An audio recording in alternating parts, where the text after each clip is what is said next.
Gentleman yields back. Chair recognizes Ms. Greene. Thank you, Mr. Chairman. Thank you for being here today, Mr. Dodaro, and congratulations on your upcoming retirement. You know, for the past 4 years, Democrats have been in control of basically all government functions for the American people. We are at $36 trillion in debt, and the lies are getting to be outrageous. Just listen to one of my colleagues talk about Medicaid. The truth is, for people watching at home, your Medicaid benefits cannot get cut unless the governor of your state and the state cuts your benefits. That's the real truth. Republicans here in Washington, here in Congress, we are not taking away anyone's Medicaid benefits. As a matter of fact, we're trying to cut out improper payments. We're trying to cut out fraud. At my DOGE subcommittee, I had a hearing just 2 weeks ago where we talked about improper payments. It is unbelievable, and I'm sure you would agree, Mr. Dodaro, that the amount of money that's being paid to dead people, to foreigners, to criminals, to terrorists is amounting in the billions and billions of dollars every single year. That's what Democrats and Republicans should be agreeing on. We should be able to come together and say, let's stop this immediately.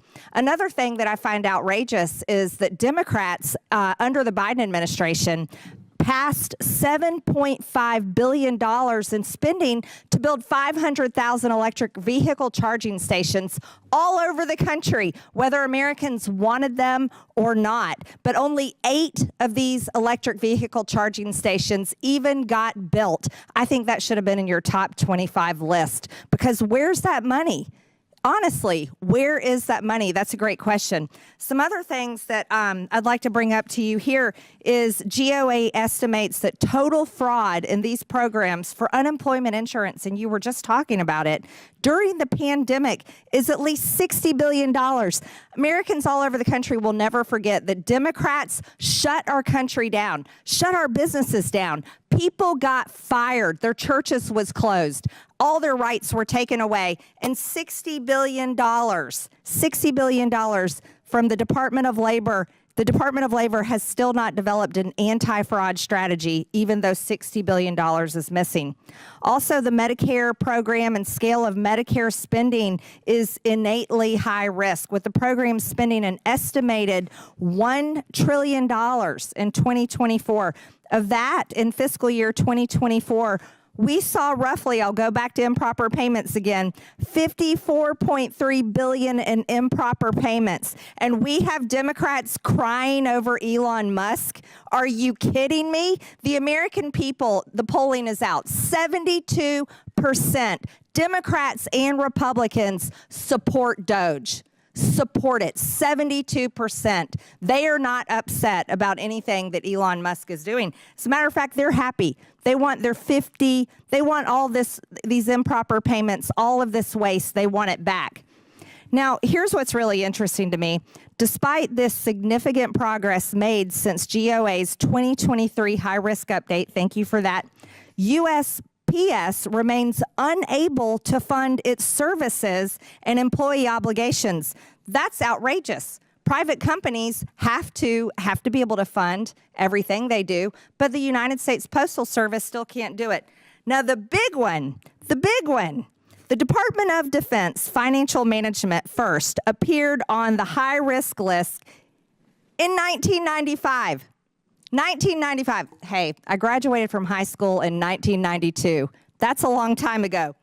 Now, and it remains on this list 28 years later. 28 years later, Congress hasn't fixed this. The Department of Defense hasn't fixed this. And last year, the Pentagon, with a budget of around $850 billion, failed its 7th straight audit. What are we doing? What are we doing? This is not, we should be at the most bipartisan time in history where Republicans and Democrats can come together and say the American people's money is being stolen, it is being lost, it is outright treason to treat the American people this way. Mr. Dodaro, I'm sorry. Let me ask you this question. And I would feel, I can't imagine all the things you all have seen in your work. Do you disagree with the effort of DOGE? There's probably nobody in the government that wants the government to be more efficient and effective than we do at the GAO, and I do personally. That's our job, to help do that, and we've worked many, many years in order to bring about those changes. So yes. Now, there's a couple of bipartisan things that you touched on that I think you and your committee, this committee, could do. One is we've recommended that they make, in order to stop paying dead people, the Social Security master death file is given to Treasury, but only for a 3-year period. They've already saved millions of dollars. Congress needs to make it permanent.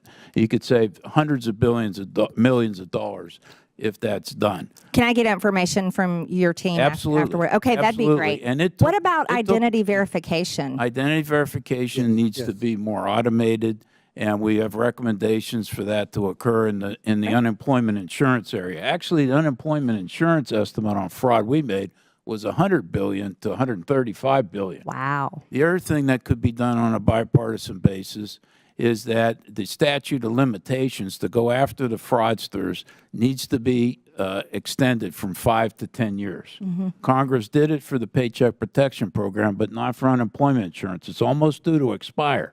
So if Congress doesn't act soon, some of the fraudsters are likely to get away because they'll be outside the statute of limitations. So those things are really important.